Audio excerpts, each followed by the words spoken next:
Аял зат асылсада сөз жетпеген, биіктен биігісің көз жетпеген, айтқандай умайыне улуатың, ағаламда бүт адамзат азектеген.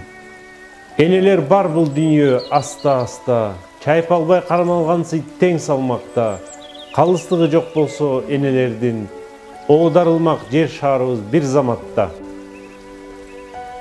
Аял ене ансыз өмір уланбайд, аял бұлақ ансыз дайра құралбайд, ағаламдында өз оғы бар айланған, айсыз күнсіз табиатта тұралбайд.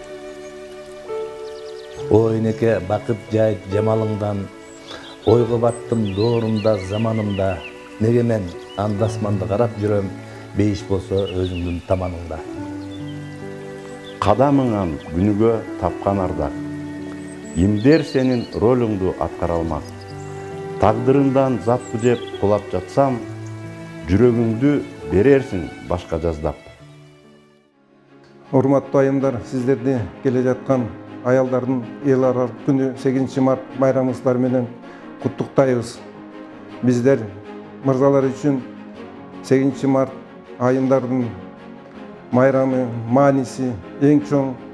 Анткени бұл майрам біздің апаларыбыздың, біздің жубайларыбыздың, біздің қыздарыбыздың, аяштарыбыздың майрамы. Ушу майрам кут болсун, сіздерге бекем денсаулық, ишиңиздерде ийгилик каалайбыз, үйүңүздөргө да дайым бейкуттук болсун. Урматтуу айымдар, сіздерді жаздың алғачкы күндөрү кирип келе жатқан 8 март майрамыңыздар менен куттуктайм.